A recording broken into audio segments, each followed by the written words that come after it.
The first thing I noticed wasn't the corner office, or the floor-to-ceiling windows overlooking downtown Atlanta, or even the smell of fresh coffee that hit me the moment I stepped off the elevator. It was the photograph, small, silver-framed, sitting on the edge of the desk directly across from mine. A candid shot, the kind people take on vacation when they think no one is watching. A man laughing at something off-camera, his hand raised to shield his eyes from the sun. The ocean blurred behind him. My husband's laugh, my husband's hand, my husband's face. I set my tote bag down, slowly, carefully. The way you set down a glass you're afraid might shatter. My name is Lydia Thornton. I'm 34 years old. I'm a corporate compliance officer, which means my entire career is built on one skill: finding what people are trying to hide. I review internal contracts, audit third-party agreements, flag irregularities before they become lawsuits. I am, by professional design, a person who notices things. And I noticed everything in that moment: the slight tremor in my hands, the sound of the air conditioning humming above me, the woman walking toward me with an outstretched hand and a bright, easy smile, the kind of smile that doesn't know it's standing on top of a landmine. "You must be Lydia," she said. "I'm Tara. We're desk neighbors. Welcome to Meridian." I shook her hand. I smiled back.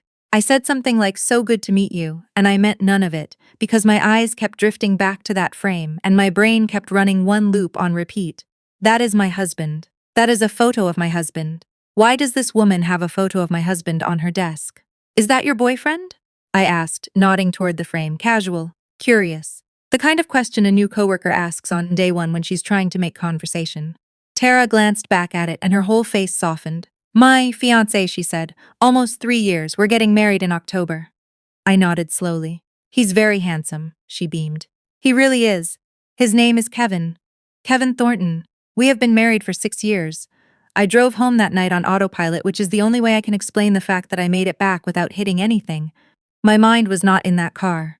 It was back in that office, turning over every possible explanation the way you turn over rocks at the beach, methodically, one by one, and finding nothing underneath any of them except more questions. Maybe it was a coincidence. Maybe it was someone who looked like him. Maybe the photograph was old, from before we met, before I knew him, before. I pulled into our driveway and sat in the dark for 11 minutes. I know because I watched the clock on the dashboard without blinking. Then I went inside, kissed my husband on the cheek, and made dinner. I did not say a word. Here is something they don't tell you about being a compliance officer. The job changes the way you think. You stop taking things at face value. You learn that the most dangerous documents are always the ones that look completely normal. You learn that people who are hiding something usually look exactly like people who aren't. You learn patience. Not the passive kind, where you sit and wait and hope. The active kind, the kind where you gather and you wait and you plan. I had spent 8 years building that instinct professionally. Now I was about to use it personally. The first thing I did was nothing. I want to be clear about that. For 3 days, I went to work. I sat across from Tara. I learned her coffee order and her laugh, and the way she talked about her weekend plans, and I filed everything away without touching any of it. You don't move on incomplete information, that's the first rule. Tara was warm, that was the worst part. She was genuinely, effortlessly warm, the kind of person who remembers your name and uses it, who brings in donuts on Fridays without being asked, who writes little sticky notes with helpful tips and leaves them on your keyboard when you're new. Under any other circumstances, I think I might have liked her. Under these circumstances, I found myself studying her instead. The way she checked her phone, frequently but quickly, tucking it face down when she was done. The way she lit up when she talked about him, her fiancé, the man she called Kev, with a familiarity that landed in my chest like a stone dropping into still water. On day 4, I stayed late. Everyone else had gone home. I walked past her desk slowly, the way you walk when you're pretending to head toward the printer, and I glanced at the photograph one more time. It was Kevin. No question. Left jaw, small scar from a college flag football game, the specific way he holds his shoulders when he's laughing. I have slept next to this man for 6 years. I know his body the way I know my own name. On day 5, I started looking. I want to explain something about what I do for a living because it matters here. Meridian Partners is a mid-size financial advisory firm. My job as compliance officer is to ensure that everything we do, every contract, every partnership, every financial arrangement, falls within regulatory guidelines. I have access, within the appropriate scope of my role, to a significant amount of documentation. I'm not talking about private emails or locked personnel files. I'm talking about vendor agreements, disclosed financial relationships, conflict of interest forms. I pulled Tara's disclosed relationships on day 6. Standard procedure when you're onboarding, I needed to document any prior affiliations between new hires and existing clients. Clean, above board, completely within my authority. There it was. A consulting agreement, signed 14 months ago between Meridian Partners and a shell company called KT Advisory Solutions. The signatory on behalf of KT Advisory, Kevin Thornton. My husband had a consulting arrangement with my new employer, a consulting arrangement he had never mentioned. Not once. I printed the document. I put it in my bag. I drove home and I made dinner again, and while Kevin talked about his day at the office, I passed him the bread and nodded in the right places, and thought about the $47,000 that had been paid out under that agreement over 8 months. That night, after he fell asleep, I sat at the kitchen table with my laptop and a cup of chamomile tea, and I began doing what I have been trained to do. The consulting agreement listed KT Advisory Solutions as a registered LLC in Delaware. Delaware LLCs are notoriously easy to form and notoriously difficult to trace, which tells you something, right there, about why someone would choose it. I pulled the state registration records, which are public. The registered agent was a third service, which is common, and tells you nothing on its own. But the date of formation caught my eye. March 14th, 3 years ago. 3 years ago, Kevin had come home one evening and told me he'd been approached about some independent consulting work. A small project, he said. Just a few hours here and there. He'd mentioned it once and never brought it up again, and because I trusted him, because that is what marriage is supposed to be, because I was busy and tired and in love, had not pressed him on it. I started pulling bank records. Not Kevin's. I didn't have access to those, and taking them without permission would have been wrong in a way I wasn't willing to be. But I could pull our joint account statements, which are as much mine as they are his. I went back 3 years. I was looking for deposits that didn't match his salary, or withdrawals that didn't match our life. What I found instead was the absence of things. The consulting money had never touched our joint account. $47,000 over 8 months, and not a dollar of it had come home. I closed my laptop. I sat in the dark for a long time. There are moments in life when you realize the story you've been living is not the story that's actually been happening. It's a specific kind of vertigo. The furniture is in the same place. The walls are the same color. Your husband's coffee mug is sitting in the dish rack where it always sits, and yet the floor has shifted under your feet in a way that you cannot see but can absolutely feel. I went back to bed. I lay beside Kevin and stared at the ceiling. He was asleep on his side, one arm thrown over the pillow, the way he always sleeps. I watched him breathe. I did not wake him up. I did not ask him anything. I had more work to do first. The next 2 weeks were the strangest of my life. I was, on the surface, exactly who I had always been. I made dinner. I laughed at his jokes. I asked about his day and listened to the answers, except now I was listening differently. Cataloging, cross-referencing, filing. He told me he had a work dinner on Thursday. He told me he was meeting a client on Saturday morning. Each thing he said, I wrote down later, in a small notebook I kept in the zippered pocket of my work bag. At the office, Tara and I had settled into a comfortable rhythm. She showed me where the good printer paper was kept. I brought back coffee from the place around the corner when I went on my lunch walks. We talked about her wedding plans, the venue in Savannah, the bridesmaid dresses, the fight she'd had with her future mother-in-law about the centerpieces.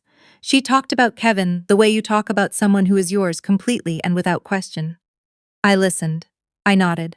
I said that sounds so stressful and the venue sounds beautiful, and I meant none of it and all of it at the same time, because the human part of me could see that Tara was in love, and the professional part of me was watching the structure around that love very carefully. On a Wednesday afternoon, 3 weeks in, I found what I had been looking for. I was reviewing a batch of third-party agreements, part of a routine quarterly audit I'd been assigned, when I came across a services contract between Meridian and a staffing firm called ClearPath Consultants. The contract was unusual in a few ways. The scope of services was vague, describing deliverables in terms so general they could mean almost anything. The payment terms were structured on a monthly retainer rather than milestones, which is uncommon for staffing agreements. And the contract had been approved, internally, without going through the standard review process. Someone had signed off at the departmental level, and it had never made it to compliance. I pulled the approval chain. The departmental sign-off belonged to our director of operations. His name was Fletcher Rand. I looked up Fletcher Rand. He had been at Meridian for 6 years. His LinkedIn showed a background in financial services, an MBA from Georgia State, the usual curated professional portrait. His personal connections were the kind you scroll past without thinking. Except one, Kevin Thornton. Connected on LinkedIn. With a note in the endorsement section. Great to work with, highly recommend. I sat back in my chair. I pulled every contract that had Fletcher's approval signature. Out of the 43 I found, 11 had bypassed the standard compliance review. 11 contracts across 3 years, totaling approximately $380,000 in payments to 4 different vendor entities. One of those entities was KT Advisory Solutions. I printed everything. I organized it into a folder. I labeled it the way I label everything at work, clearly, precisely, without drama. Then I locked it in my desk drawer and went to get coffee, because I have learned that the moments when you most want to move fast are exactly the moments when you need to stand still. That evening, Kevin came home with flowers. Sunflowers, which are my favorite. He put them in the vase on the counter and asked how my day was, and poured himself a glass of water and leaned against the kitchen sink looking so completely ordinary that for one terrible second I wanted to throw everything I knew out the window and just go back to not knowing. I didn't. Good, I said. Long but good. How was yours? He told me about a presentation he'd given. He seemed proud of it. I asked a follow-up question. He answered it. We ate dinner. I did not touch the sunflowers. The following Monday, I requested a meeting with Meridian's general counsel. Her name was Judith Crane, mid-50s, sharp, the kind of woman who does not waste your time or her own. I had not met her personally yet, but her reputation preceded her. She'd been a federal prosecutor for 11 years before joining the private sector. She had seen things. I closed her office door and I put my folder on her desk. I talked for 22 minutes. I walked her through the contracts, the payment structures, the approval chains, the missing compliance reviews. I showed her the connection between Kevin Thornton, KT Advisory Solutions, and Fletcher Rand. I showed her the cumulative payments. I showed her the pattern. Judith Crane did not interrupt me once. She sat with her hands folded on her desk, and she listened with the quality of attention that people develop when they have spent years in courtrooms. When I finished, she looked at the folder for a long moment. The Kevin Thornton referenced here, she said. That's your husband. Yes. She looked at me directly. And you found this in the course of your normal duties. Every document in that folder falls within the scope of my authorized access, I said. I flagged the ClearPath contract during a routine quarterly audit. Everything else followed from that. She was quiet for another moment. Then she picked up her phone. She called outside counsel first.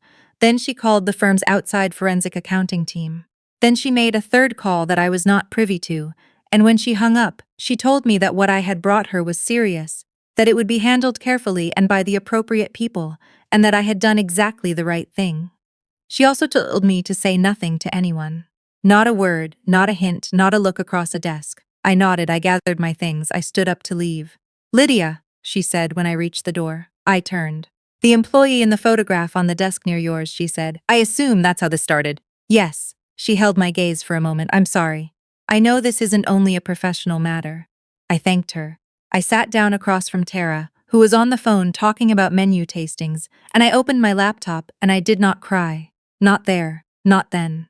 I want to be honest about what the next month felt like, because I think people sometimes hear stories like this and imagine the person at the center of it was operating from some elevated place. Calm, strategic, certain. I was not calm. I was a person who came home every evening to a man I had loved for almost a decade, and sat across from him at dinner and asked ordinary questions, and felt, underneath every single moment, like I was standing on ice that was cracking in slow, silent increments beneath my feet. Kevin didn't know anything was happening. I'm certain of that now, and I was mostly certain then. He was the same as he'd always been. Attentive in the easy ways, a little distracted in the ways he'd always been distracted, quick to laugh, generous with the small kindnesses of a long marriage. He brought home good takeout on Friday nights. He remembered that I'd mentioned wanting to see a particular movie and surprised me with tickets. He was, in every visible way, still my husband, which is the thing about betrayal that nobody warns you about. It doesn't announce itself. It lives inside the ordinary. 3 weeks after my meeting with Judith Crane, 2 things happened in the same week. The first, Meridian placed Fletcher Rand on administrative leave. It was communicated to the team as a routine personnel matter. Fletcher cleaned out his desk on a Tuesday afternoon. I watched from the hallway. He carried a banker's box out to the elevator and the doors closed behind him, and that was that. The second, I found a hotel receipt. I wasn't looking for it. I was pulling together documents for our tax accountant. We do our returns together every year, upload everything to a shared folder, the usual routine. Kevin had dropped his work bag in the entryway, and his laptop was on the counter, and he'd asked me to grab the folder labeled Receipts 2025 from his desktop. I found it. I also found, in the same folder, an image file named nothing in particular, just a string of numbers, the kind your phone generates automatically when it saves a photo of a document. I almost didn't open it. I want to say that clearly, so didn't open it. It was a receipt from a hotel in Buckhead. 4 nights. Checked in on a Thursday, which was one of Kevin's work dinner nights. The room was booked under his name. The total was $1,140. In the guest field, it listed 2 occupants. I stood in our kitchen for a very long time. Then I closed the laptop, put it back exactly where it had been, and went and sat on the back porch until I could trust my face again. That night, I called my sister. She is the only person I told, during any of this, before everything came out. She drove over and sat with me in my car in the driveway because I didn't want to talk inside the house, and I told her everything, and she held my hand and didn't try to fix it, and didn't tell me what to do. She just stayed. I needed that more than I can say. The following week, Judith Crane's office contacted me for a follow-up meeting. This time there were other people in the room: outside counsel, a representative from the forensic accounting firm, and a woman from the FBI's Financial Crimes Division whose name I was asked not to share. I understood, without it being stated directly, that what had started as an internal compliance matter had grown into something considerably larger. They asked me questions. I answered them. They asked if I had retained any original documents outside of what I'd given Judith. I showed them my folder. They copied everything, documented the chain of custody, and thanked me for my cooperation. The FBI agent, I'll call her the agent, paused on her way out. "You work with the employee who is connected to the primary subject," she said. It wasn't a question. "I do. That must have been difficult to manage." "I stayed in my lane," I said. "I did my job." She studied me for a moment, then she nodded once and left. What happened after that I can tell you in the outline, because the specifics were not all mine to witness. Kevin was contacted by federal investigators in early November. He retained an attorney. The scent, it turned out, had been running a coordinated scheme, directing contracts to vendor entities he had financial interests in, using Kevin's shell company as one of several pass-through vehicles. Kevin had not initiated the scheme, but he had participated knowingly, cashed the payments, and said nothing. In the legal world, that distinction matters somewhat. In the marital world, it does not. I moved out the week Kevin was formally notified of the investigation. I packed what I needed, which was less than I expected, and I stayed with my sister for 2 months while I found an apartment. Kevin called several times. He texted. He wrote me a letter, an actual handwritten letter, the kind of thing that in another life I might have found romantic. I kept the letter, not because I forgave him, because it contained, in his own words and his own handwriting, a full account of what he had done and when he had known about it. My attorney was very interested in that letter. Tara left Meridian in December. I don't know what happened in her relationship. I didn't ask, and I wasn't told. She stopped by my desk on her last day and stood there for a moment. I think she wanted to say something. I looked at her and I thought about everything I had known that she hadn't, all those months, all those coffee runs and sticky notes and conversations about Savannah venue packages. "Take care of yourself," I said. She nodded. She left. The silver frame was gone from her desk before the end of the day. The divorce was finalized in March. My attorney negotiated firmly, which is all I'll say about that. The federal case involving Fletcher Rand and several other individuals is still working its way through the system. Kevin entered a cooperation agreement in February, which will factor into whatever comes next for him. That is no longer my concern. My concern now is this. I got up on a Tuesday morning, and I walked into a new building, and I sat down at a new desk, and I spotted something that did not belong, and I made a choice to look at it clearly instead of looking away. That choice cost me something I had built my adult life around. It also gave me something back, something I didn't realize I had quietly been losing for longer than I knew. A version of myself that I could actually trust. I still work at Meridian. I was offered a promotion in January, Senior Director of Compliance. I accepted it. My new office does not have a view of the desk where the silver frame used to sit. Which is fine. I don't need to see where it was to remember what it taught me. You spend years building your ability to see clearly. You cross-reference. You verify. You follow the documentation wherever it leads, even when you don't like where it's going. You don't look away from things just because looking at them is hard. That is how I was trained to work. It turned out that was also how I needed to live.